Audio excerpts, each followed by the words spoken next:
Hello my lovelies, it's Jo here and it's time for me to take on an epic Lego build. So, I really wanted to get my hands on some Harry Potter Lego. I'm a bit too late to the game. It was out in 2011. It's now about £500 a set. So this is Lepin. This is knockoff Lego. So I'm going to make knockoff Magic World. Magic Wallard. It's Diagon Alley. World! It's Wallard, it's not even Magic World. World! So, this is obviously the biggest Lego build I have ever done. It's the biggest Lego build that's been done in this house so far. It's got 45 bags, none of which are numbered, which is going to be fun. It's got a great big fat book. And I'm probably going to spend about 4 hours building it, but I'm very excited because then it can go in my night bus, in my little Harry Potter display. So let's get to building.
So it's about 12 hours later, it's pitch black, but it's finished!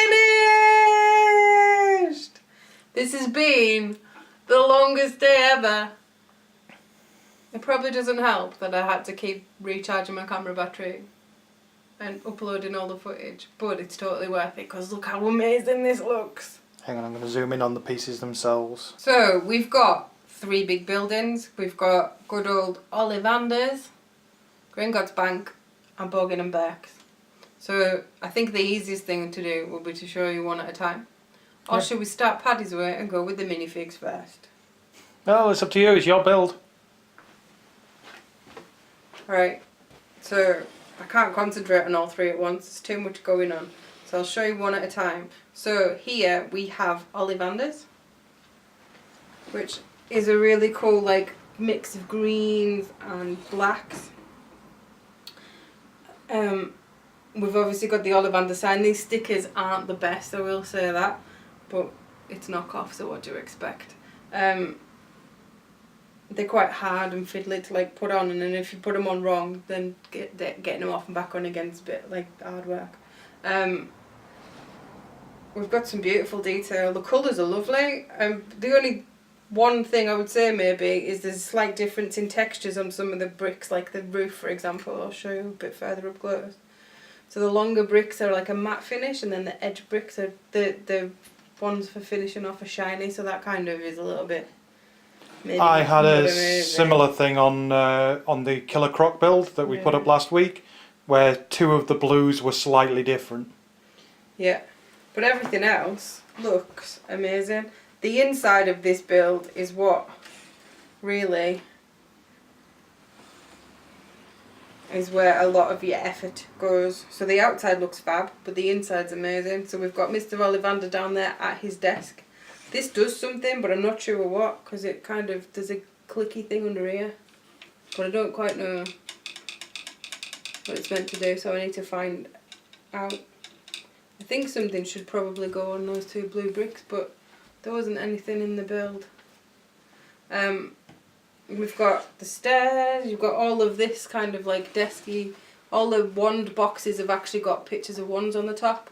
We've got some wands over here, some potion bottles. It's just really, really pretty. So that one's Ollivander's. And then, are you just having a look to see if there should be something at the front of that desk? Yeah. We've got good old Boggin and Burke's. So the Lego set has got glow in the dark bricks.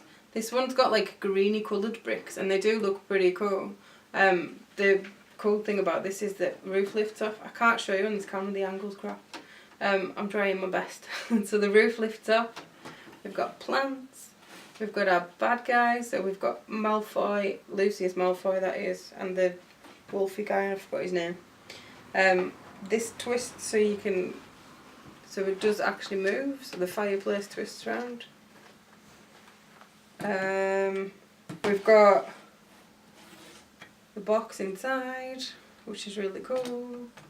It doesn't stay in there very well, and I kind of imagine it probably doesn't in the Lego build either, but it's just on one pin so it actually comes out. That's a bit annoying. No, action pieces like that are generally quite loose. Flimsy. There's a little skeleton in there, which is really cool. Again, we've got the Boggin and Burke sign. I wish, and it probably didn't in the Lego build either, but they wish that this had another side. Because you've got loads of detail, like we've got like wanted posters and stuff down here. So it would have been cool if that would actually have the Boggin and Burke sign on both sides. But again, another really cool build, cool colours. And the fact that Malfoy has his Death Eater mask, I absolutely love. It comes with a hood as well as the hat, as well as his hair. The hair pieces, I will say, on these minifigs aren't the best. You can see where all the joins are, and Harry Potter is amazing.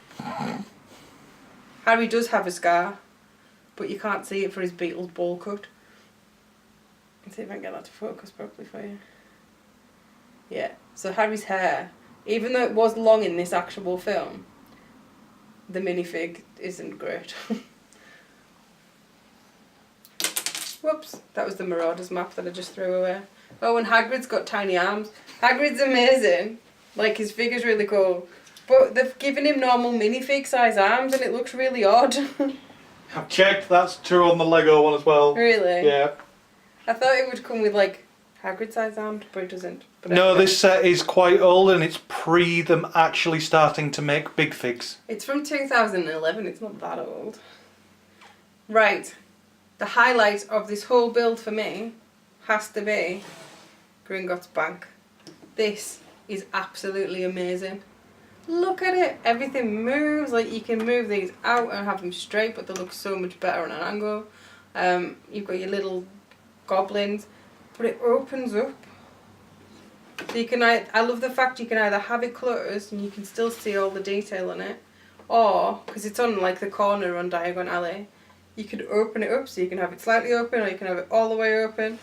And again, it's full of details on the inside. So we've got this lovely chandelier, we've got a safe, and there's even the philosopher's stone inside the safe. We've even got pictures on the walls. It's just fabulous. I love this bit. I love this bit of it. Again, the stickers aren't great. Like, you've got to squint a bit to be able to read that. It's kind of a bit blurry. But it's knockoff. What do you expect? But we only paid £60 for this kit. £60 as opposed to like 400 that we would buy if we bought an actual Lego kit. In order to get this... It's absolutely amazing. It's stunning. Yeah. On Bricklink currently these are going for between £350 to £400 pounds. But you don't need to spend that. If you love Harry Potter and you just want to have something Harry Potter in your house, just spend the 60 quid. It's just as good. It looks fab. I can't say much more than other than I'm absolutely in love, and I can't wait to put this with my night bus and have a little Harry Potter freeze going on. So give us a comment down below what you think of the builds. If you've actually got the real thing, can you see much difference in the Lepin version? Obviously I've never seen the real Lego version, but I don't think there's going to be that much difference in quality. If you liked what you saw and you'd want to see some more Lego builds, there will be more coming. We're going to see if, well, I want to see if I can get some more Harry Potter stuff. I know that I can get hold of Hogwarts, but it's not amazing. But we might buy it anyway just to see what it's like. I knew that was coming. I'm totally addicted now. But there'll be some other franchises coming as well. So please like and subscribe to the channel, and we'll see you again very soon. Bye for now.